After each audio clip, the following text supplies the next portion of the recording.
Hey there mga my loves, Capricorn! Thank you so much for always staying here with me in this channel, babes. So before we start your reading, reminders po muna kasi na hindi po to for everybody. So just pick up only the messages you think are for you. At kung feel mo na ang reading na tayo para sa'yo, then this reading might be really for you. And yeah, ang gagawin natin ngayon is we're gonna take a look at your September 2024. So mga mensahe yan para sa yung September 2024 caps. Pero before that, no, alam niyo naman yung ating drill. Wala tayo ditong gender, bae, lalaki, LGBT, cross-watchers. Pwede nyo i-flip yung roles if you want. And at the end of the day, you always have your free will with you na free nyo rin namang gamitin anytime, anywhere. So, hi and hello there, new subscribers. Ako po si Ian. Welcome tuloy. At sa mga returning viewers and subscribers, thank you po sa inyong walang sawang pagsuporta. So yun nga na, let's get into your reading right here, Cups. And let's see what do we have here for ya, guys. So angels and gods. Archangel Michael, thank you so much. What do we have here for Capricorn, please? Messages for Capricorn, please. What this Capricorn needs to know for the month of September 2024. Capricorn. What do we have here for Capricorn, please? Capricorn for the month of September 2024.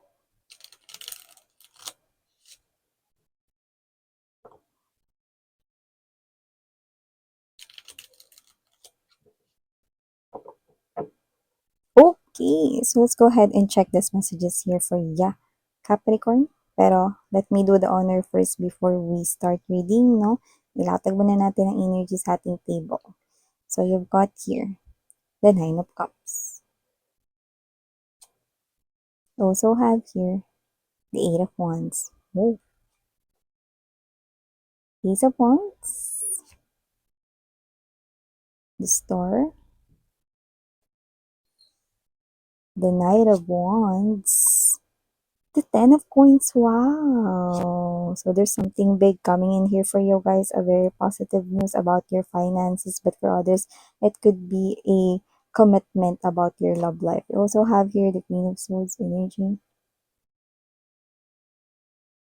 The Seven of Swords. King of Swords. Top Cups. I mean, the Ace of Cups. Pero nabanggit natin yung Two of Cups. So it looks like there's new love right here for September 2024 for you guys. Bottom of the deck, we've got the Magician, Seven of Wands energy, and the Temperance. Yan.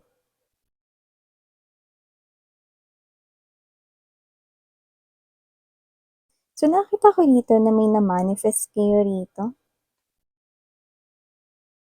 At ang na-manifest ninyo rito for the month of September, no? Meron kayo ritong sinabi, no, sa inyong ex before. Yeah, this is high potential your ex, no? Na parang kayo ito, na one day hihingi ka ng tawad sa akin and you're gonna admit everything that you've done wrong sa akin. And then, boom! September is a month here for you guys, no? Na-manifest mo dito ang paghingi ng forgiveness or ang pag-apologize dito ng iyong ex, no, na isang kabuti, no? Isa siyang mushroom, no? On and off siya rito sa inyong relationship before. At posibleng siya ito, no, na puros deny dito, doon, no, ng pinagagagawa niya, no. At high chance, siya ay player. Pero hindi player ng Olympics Paris, mga babes, kundi player na maraming kausap, no. Lalakero, babaero, yan, no. So, just take only what resonates, no? Pero mamamanifest ninyo, no, ang paglapit sa inyo ng medyo mataas ang ere or ulo, no, ng ex nyo before. Like, never nyo, no, na naisip na nung time na hinihingi ninyo yung apology sa kanya noon-noon, hindi niyo yun ibibigay. Never niya yung ibibigay. But boom, after a very long time, this person here will come forward to you and hihingi siya ng tawad sa'yo. Na-manifest mo itong apology na ito. You do not need to do something about it. It's just that na-manifest mo, no? na itong mataas na ere na ito, no, ay hihingi ng tawad sa'yo. Wow, dito naman tayo sa very good news right here, Nine of Cups energy, Ten of Pentacles. I do see that this is you. Meron ditong wish fulfillment and this is something here big. Ito yung magdadala ng swerte sa pamilya mo. Lagi kayong busog, lagi kayo rito, no, na healthy. You can provide everything that your family needs, no, yung parents mo, kung may mga kids na rin kayo or kung wala pa, no. Nakita ko rito na magkakaroon kayo dito ng stable na pagkakakitaan. This is not something here na mawawala, no? Mukhang ito ay magpapatuloy, no? At maging saling henerasyon pa nga, no? And it could be something here about your finances, career, business, pero others, it could be that love that you're craving for. That commitment, no? Nakita ko dito makakapag-asawa kayo rito ng taong matino, responsable, at bonus na may itsura rin. Capricorn, no? Iba sa inyo, nagsa-stand out dito na posibleng may age gap rito mga babes, no? Pero alam niyo naman, no, hindi naman talaga hadlang ang edad, no? So nakita ko dito mga babes, no, doesn't have to be na siya ay lolo niyo na or lola niyo na or whatever, no? Pero nakita ko dito na may agwat sa inyong edad, no? When it comes to love, age doesn't matter. See? Tsaka nakikita ko dito, hindi naman kayo nagkakalayo ng itsura because this person here is young looking. Yan. So, maliban dyan, Capricorn, nakita rin ako dito ng very positive news. Yan, no? So, meron ako dito nakikita, no? Na may kinalaman sa ginawa mo ditong strategy sa work. Baka meron kang kinukuha ditong collaboration or may client kayo rito na gusto mong mapa-oo or mag-approve, no? Ng inyo ritong business proposal, no? Maybe you're working in a company and yeah, that's a yes. That's a positive news. No? I'm seeing someone here na i-approve ano man ito, no? Na pinaghirapan mo, pinagpaguran mo. You might receive this sa email, pero pwede rin namang tawagan ka, no? Sa iyong phone number. Ayan, no? Or sa iyong cellphone number. So, nakita ko dito, no, ng energy, mga babes, no? Na magaling kayo mag-isip, magaling kayo magdesisyon, no? At kayo to, no, na may fair at balance, no, when it comes to decision making. So, nakita ko dito na posible rin kayo ditong mabigyan ng posisyon na mag-lead or maging leader, no, ng task or maging head ng isang job, yan, no, na proposal dito. Yan, no? So, iba naman mga babes, no, kung kayo naman ay nagne-negosyo at hindi working, no, sa other company, mag-work yung strategy nyo dito. So, kung business man yan or services yung inaalok ninyo or products, nakikita ko dito that you're gonna receive, no, yung wider na audience at target consumers dito. Yan, no? So, maliban dyan, no, sa very good news na yan, Capricorn, nakita rin ako dito, no, ng energy na posibleng may connect sa'yo rito. Yan, no? Nakikita ko dito na kung sino man to, hindi mo siya dapat pagkatiwalaan dahil siya po yung klase ng energy, no, na may pagka-the flash. Ang kanyang energy. So, let's get straight to the point. This person here is just for one night stand. Naghahanap lang siya rito, no, ng makakausap dahil naboboring siya daw, no? At hindi ko gusto na napaglaruan ang inyong feelings ng taong ito. Well, hindi ko naman nakikita na makaka-score siya sa inyo kasi with the Seven of Swords energy, maamoy niya na agad ang kanya ritong aura, no? Na hindi siya rito, mga babes, no, pang matagalan. So, kayo to mga babes, mas gugustuhin nyo na lang rito, no, na mag-shopping galore at i-spend ang pera ninyo, no, para sa sarili ninyo kaysa gumastos, no, ng ang tawag nito, ng food ninyo or drinks ninyo with this person at gumastos rin, no, ng oras ninyo, no. So, ayaw niyo mag-waste ng time dito sa tao na to. Yan. So, iba sa inyo, talaga nakikita ko kayo dito literal, no, na mag-grocery kayo, no, may shopping ako nakikita dito, may bibilin kayo rito ang gamit, no, sa September 2024. At maaaring hindi lang ito isa. Pero hindi ko naman nakikita na ito ay pang sarili nyo lamang, no? Kasi nakikita ko na ito ay mukhang magagamit din ng lahat. So, baka gamit sa bahay nyo, or pangangailangan sa bahay ninyo or laman ng ref niyo, 'yan 'no.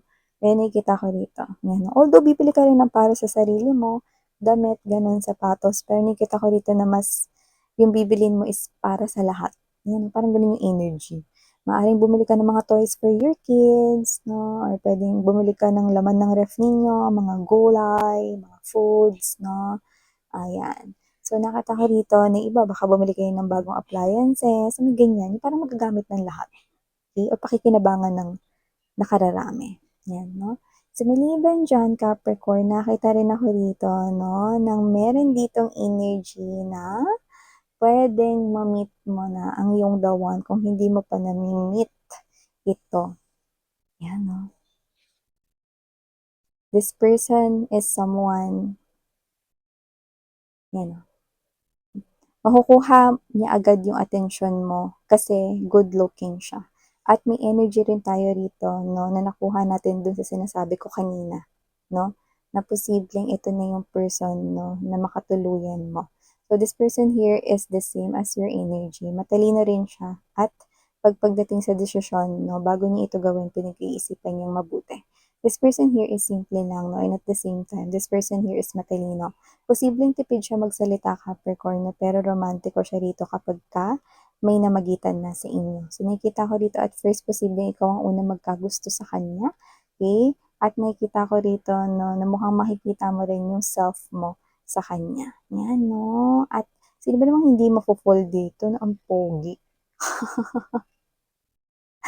Ay 'no, babes 'no, wala tayong gender dito na ang pogi, ang ganda. Ta's nakikita ko rito na may charm na dala-dala itong tao na ito 'no, at nakikita ko rito na posibleng siya 'to 'no, na marami siyang skills at qualified rin siya 'no, sa mga higher positions 'no, kaya posibleng mataas rin yung posisyon niyan sa kumpanyang pinagtatrabahuhan niya, 'yan 'no.